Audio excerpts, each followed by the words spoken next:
Hello guys, welcome back to my YouTube channel knowledge Manch. Jharkhand BEd संयुक्त प्रवेश प्रतियोगिता परीक्षा 2020 के नए वीडियो के साथ मैं हूं आपका फ्रेंड एम के शब्बीर। और शिक्षण अभियोग्यता सेक्शन से पूछे गए 40 क्वेश्चंस 2019 में जो पूछे गए थे उसका 20 क्वेश्चंस जो है मैंने कल डिस्कस किया था, और बाकी के बचे 20 क्वेश्चंस मैं इस वीडियो में डिस्कस करने जा रहा हूं। तो आइए देखते हैं क्वेश्चन नंबर 51। निम्नलिखित में से कौन शिक्षण कुशलता से संबंधित है? श्याम पट पर लिखना, प्रश्नों को हल करना, प्रश्न पूछना या उपर्युक्त सभी। तो फ्रेंड्स, श्याम पट पर लिखना ये भी शिक्षण कुशलता है, कौशल है। प्रश्नों को हल करना भी ये भी शिक्षण कौशल है, और प्रश्न पूछना भी शिक्षण कौशल है। तो ये सारे चीज़ एक टीचर के अंदर होना चाहिए। तो यहाँ पर राइट आंसर जो है वो होगा उपर्युक्त सभी। Right answer option 4। Next question, विद्यालय में विद्यार्थियों को कैसे अभिप्रेरित करना उचित है? चुने गए अध्ययन द्वारा या प्रासंगिक अध्ययन द्वारा या गहन अध्ययन द्वारा या सस्वर अध्ययन द्वारा विद्यालय में विद्यार्थियों को कैसे अभिप्रेरित किया जा सकता है? तो इसका राइट आंसर, अगर आप जो है एज ए टीचर बच्चों को अभिप्रेरित करना चाहते हैं तो सस्वर अध्ययन द्वारा, यहाँ पर राइट आंसर होगा ऑप्शन 4। नेक्स्ट, सीखने की प्रक्रिया को प्रभावित करने वाले कारक हैं। ऑप्शन है आपके लिए अनुकरण, प्रशंसा एवं निंदा, प्रतियोगिता या ये सभी। फ्रेंड्स, अपना आंसर चूज कर लें, ज़्यादा बेहतर है। इसी के साथ आप टेस्ट भी दे सकते हैं और खुद देख सकते हैं कि आपने कितना क्वेश्चंस जो है वो सही आंसर बनाया है। सीखने की प्रक्रिया को प्रभावित करने वाला कारक अनुकरण भी प्रभावित करता है कि आप कोई बच्चा कितना अनुकरण कर पा रहा है। प्रशंसा एवं निंदा, प्रशंसा करते हैं तो बच्चों के सीखने की स्पीड और ज़्यादा हो जाती है, तेज़ हो जाती है। वहीं पर जो है निंदा से बच्चों का मनोबल टूट जाता है। प्रतियोगिता भी बच्चों को आगे बढ़ने में मदद करता है, हेल्प करता है। तो राइट आंसर यानी होना चाहिए ये सभी ऑप्शन 4। नेक्स्ट क्वेश्चन, किसी शिक्षक को यदि ये लगता है कि उसका एक विद्यार्थी जो पहले विषय वस्तु को भली प्रकार से सीख रहा था लेकिन उसमें अब क्या हो गई है, स्थिरता आ गई है, शिक्षक को इसे क्या करना चाहिए? सीखने की प्रक्रिया के स्वाभाविक स्थिति मानना चाहिए, या विषय को अस्पष्टता से पढ़ना चाहिए, या विद्यार्थी को प्रेरित करना चाहिए, या उपचारात्मक शिक्षण करना चाहिए? तो फ्रेंड्स, मैं बताना चाहूँगा कि सीखना जो है एक ऐसी प्रक्रिया है जो निरंतर और हमेशा हर जगह चलती रहती है। व्यक्ति किसी ना किसी रूप में सीखते रहता है। यहाँ तक कि आप अगर चल भी रहे हैं तो जहाँ पर अगर एक बार ठोकर लगी तो दूसरी बार आप वहाँ पर संभल कर चलिएगा उस रोड में। तो ये भी एक सीखने की प्रक्रिया है। तो ये निरंतर चलने वाली प्रक्रिया है। हाँ, ये कभी तेज हो सकती है तो कभी धीरे हो सकती है। तो सीखने की प्रक्रिया जो है अगर ये कम हो जाती है बच्चों में, जो पहले भली भांति सीख रही थी अब उसमें स्थिरता आ गई है, तो इसे स्वाभाविक स्थिति मानना चाहिए। ऑप्शन 1 यहाँ पर जो है राइट आंसर है। नेक्स्ट क्वेश्चन, अपनी कक्षा के एक विद्यार्थी की प्रवृत्ति को यदि शिक्षक बदलना चाहता है तो उसे एक विद्यार्थी की प्रवृत्ति को शिक्षक बदलना चाहता है तो क्या करना चाहिए शिक्षक को? विद्यार्थी के साथ कड़ाई से पेश आना होगा। तो फ्रेंड्स, ये जान लीजिए कि आप बीएड का एंट्रेंस देने जा रहे हो, फिर आप बीएड कंप्लीट करेंगे, एज ए टीचर आप आने वाले हो। तो एज ए टीचर आप कभी भी बच्चे के साथ कड़ाई से पेश तो आना दूर की बात है, आप आंख भी नहीं दिखा सकते हो, गुस्सा भी नहीं कर सकते हो, तो कड़ाई से पेश आना होगा, बिल्कुल गलत। नेक्स्ट है कि कक्षा के अन्य विद्यार्थियों को उससे ना जानने योग्य दूरी बनाए रखने के लिए कहना होगा, बिल्कुल ही रॉन्ग है। क्योंकि अगर कक्षा में विद्यार्थियों के एक दूसरे से मिलने जुलने से रोक दिया जाए, एक दूसरे से अलग रखा जाए, तो फिर अधिगम की क्रिया सफल नहीं हो सकती। नेक्स्ट है कि उसके समूह के सभी सदस्यों की प्रवृत्ति बदलनी होगी या फिर विद्यार्थी को पढ़ने के प्रति प्रेरित करना होगा। तो समूह की जो प्रवृत्ति होती है उसका प्रत्यक्ष या अप्रत्यक्ष प्रभाव हर एक सदस्य पर पड़ता है। समस्त क्रियाओं का, उस समूह में जो भी क्रियाएं होंगी उसका प्रभाव उस समूह के सभी सदस्यों पर पड़ेगा। इसलिए अगर आप एक विद्यार्थी की प्रवृत्ति को बदलना चाहते हैं तो ये जरूरी है कि समूह के सभी सदस्यों की प्रवृत्ति बदली जाए, तभी ये आप उस विद्यार्थी की प्रवृत्ति को बदल पाएंगे, आप सफल हो पाएंगे अपने उद्देश्य में। तो राइट आंसर यहाँ पर जो है ऑप्शन थर्ड, उसके समूह के सभी सदस्यों की प्रवृत्ति बदलनी हो। नेक्स्ट क्वेश्चन, एक शिक्षक के लिए सबसे महत्वपूर्ण क्या है?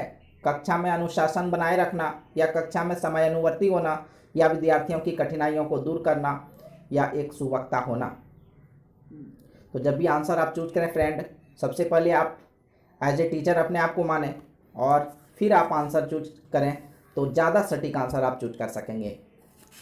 तो यहाँ पर एज ए स्टूडेंट भी आप लोगों ने देखा होगा कि जो भी शिक्षक आपकी कठिनाइयों को दूर करने का प्रयास करता है आप उससे ज़्यादा अच्छी तरह से सीख पाते हो। तो राइट आंसर जो होगा ये ऑप्शन थर्ड होगा, शिक्षक के साथ जुड़ाव महसूस करता है और उस शिक्षक से वो ज़्यादा अच्छी तरह से अपनी बातों को शेयर कर पाता है, नहीं समझने के कारणों को भी शेयर कर पाता है और फिर आसानी से सीख पाता है। तो राइट आंसर थर्ड, विद्यार्थियों की कठिनाइयों को दूर करना।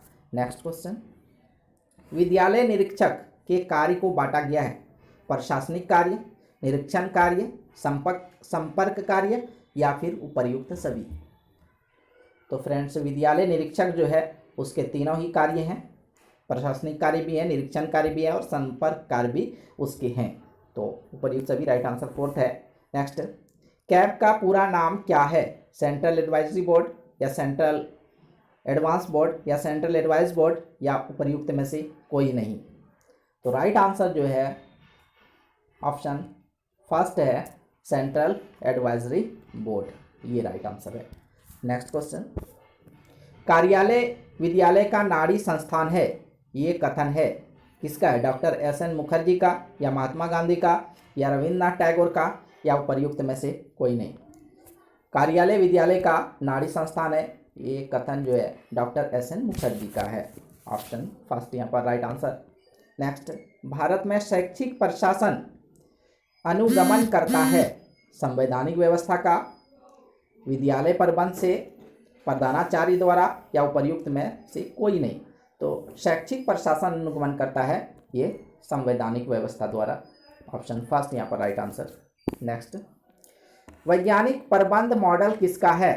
फ्रेडरिक डब्ल्यू टेलर का, हर्शे का, मैक्ट्यूगल का, या उपर्युक्त में से कोई नहीं। फ्रेंड्स आप अपना आंसर चूज करें।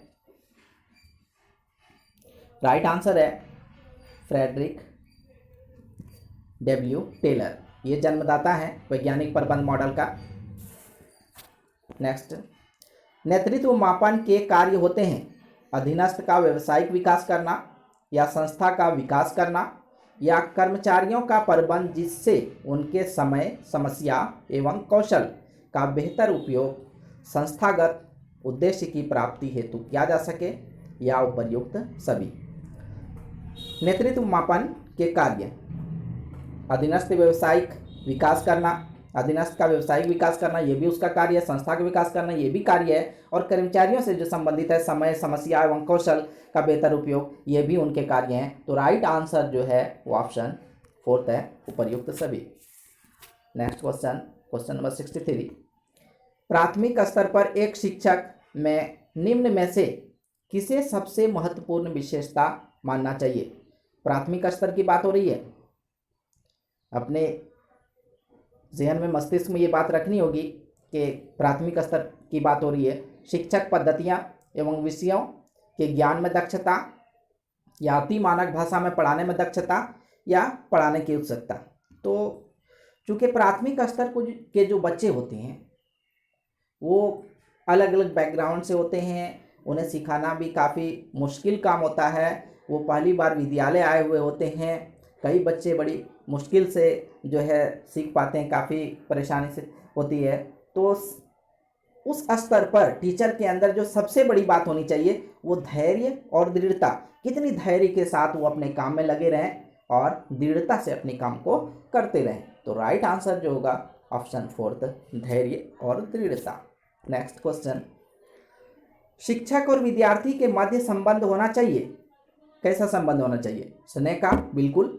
आप विद्यार्थी को स्नेह देंगे, प्यार देंगे तो आपके साथ वो जुड़ाव जो है फील करेंगे और उसके बाद जो है आपसे कोई भी चीज़ उसे सीखने में आसानी होगी।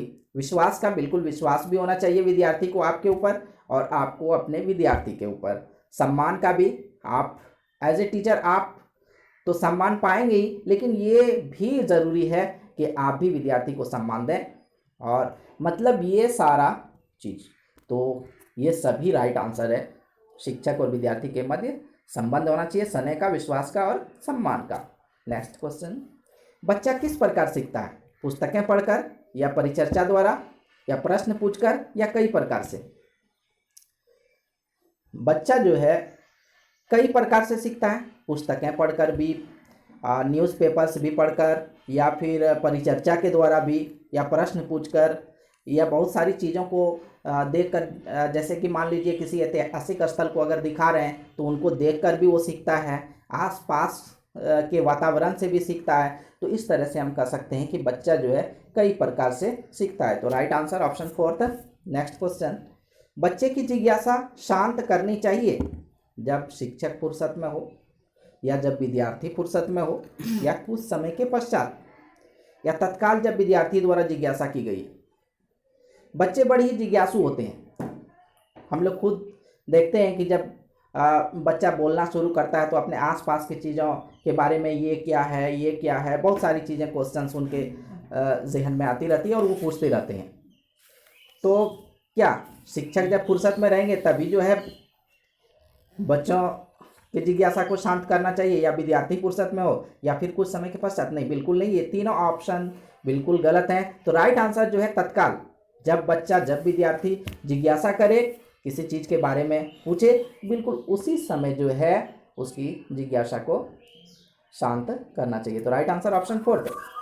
नेक्स्ट क्वेश्चन, निम्नलिखित में से कौन सा तत्व कक्षा में अधिगम हेतु सहायक हो सकता है?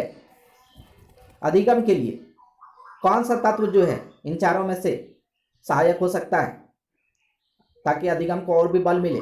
बच्चों को अधिगम हेतु प्रेरित करने के लिए परीक्षणों की संख्या को बढ़ा देना, अधिगम को प्रेरित करने के लिए जो परीक्षण है उसकी संख्या को और भी बढ़ा देना, या फिर अध्यापकों द्वारा बच्चों की स्वायत्तता को बढ़ावा व सहायता देना।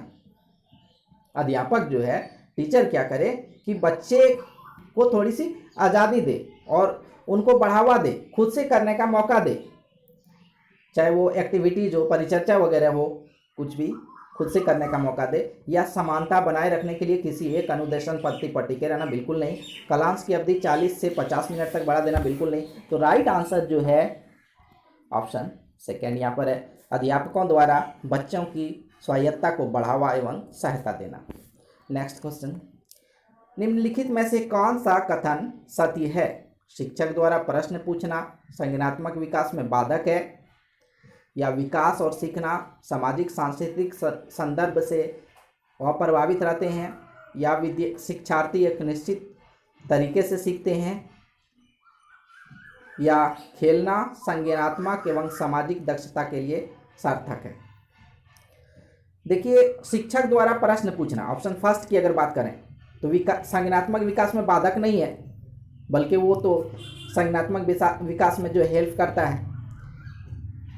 ऑप्शन सेकंड की बात करें तो विकास और सीखना सामाजिक सांस्कृतिक संदर्भ से प्रभावित होते हैं, यहाँ कहा जा रहा है कि अप्रभावित है, बिल्कुल गलत। विद्यार्थी कई तरीके से सीखते हैं और यहाँ पर कहा जा रहा है कि निश्चित तरीके से सीखते हैं, ये भी गलत है। तो राइट आंसर जो है ऑप्शन फोर्थ होगा, खेलना संज्ञानात्मक और सामाजिक दक्षता के लिए सार्थक है। नेक्स्ट क्वेश्चन, बच्चे किस प्रकार सीखते हैं? नीचे दिए गए कथनों में से कौन सा इस कथन के विषय में सही नहीं है? क्वेश्चन पर जरा सा गौर करें कि यहाँ पर देखना है कि सही नहीं है। जो सही है मतलब कि चारों ऑप्शन में से 3 ऑप्शन जो है वो सही है, 1 ऑप्शन गलत है, बस गलत को हमें चुनना है।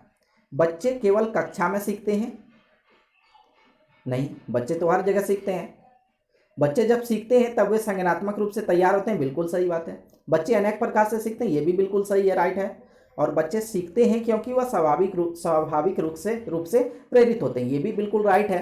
तो यहाँ पर जो गलत है, जो सही नहीं है, वो है ऑप्शन फर्स्ट कि बच्चे केवल कक्षा में सीखते हैं, ये गलत है। लास्ट क्वेश्चन है इस वीडियो का, बच्चों को समूह कार्य देना एक प्रभावी शिक्षण रणनीति है क्योंकि इससे शिक्षक का काम कम हो जाता है। नहीं, ये उद्देश्य नहीं होता है शिक्षक का बच्चों को समूह कार्य देते समय, या फिर छोटे समूह में कुछ बच्चों को दूसरे बच्चों पर हावी होने की अनुमति होती, ये भी उद्देश्य नहीं होता है। सीखने की प्रक्रिया में बच्चे एक दूसरे से सीखते हैं और परस्पर सहायता भी करते हैं, ये राइट आंसर हो सकता है। लेकिन ऑप्शन फोर्थ को भी देख लें जरा, बच्चे अपना काम जल्दी करने में समर्थ होते हैं।